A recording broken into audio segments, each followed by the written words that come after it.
Hi everyone, I'm Dr. Lynn Wagner and welcome to Doc's Thoughts. Today I'm going to talk about cold plunging and the benefits of cold plunging. So all of my life I've been kind of drawn to cold water. I would frequently take a run in the hot summer and then go into a lake like Lake Michigan just to submerge myself in that cold water.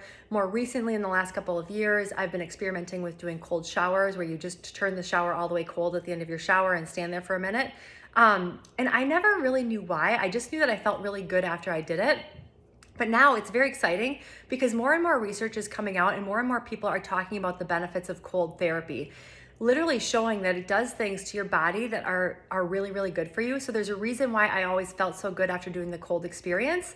And now it's being backed up by science. So some of the things you can experience when you get cold exposure is a heightened immune system.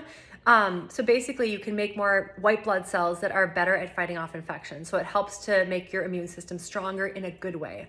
The other thing it can do is it can help boost your healthy neurotransmitters. So your happy hormones, your adrenaline, and those things that make you feel really, really good. So it's really, really good if you're about to do something that requires a lot of productivity or mental focus to do a cold experience, because in the hours after that, you're gonna see that benefit.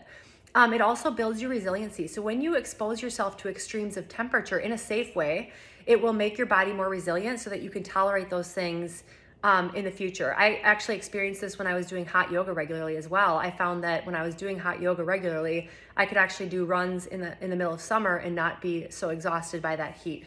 So it's really, really powerful to experience those temperature extremes in a safe way. And then it also is just really good for your mood. So studies are showing that people will have less anxiety, less depression. Who doesn't want that? So really, really, really powerful things. And there's different ways you can do cold exposure. So I already highlighted that you can go into a cold body of water. It needs to be actually kind of cold. So you wouldn't want to do something in the middle of the summer where the body of water is like in the 80s. You're not going to get that same benefit. But when it's in like the 50s or the 60s, you're going to get a pretty good benefit. Cold shower is a great way to do it. You literally just turn the shower all the way cold at the end and stand in it for a minute or as long as you can tolerate.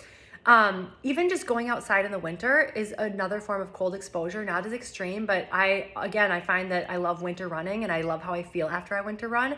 And now I understand why. And then lastly, there's a lot of different places, including Wagner Integrative Health, that have plunge pools. So at Wagner Integrative Health, we're actually putting in a commercial plunge pool that's gonna be kept pretty cold with a sauna. So you can actually do a sauna for 10 to 15 minutes, get nice and hot so that the cold is more tolerable.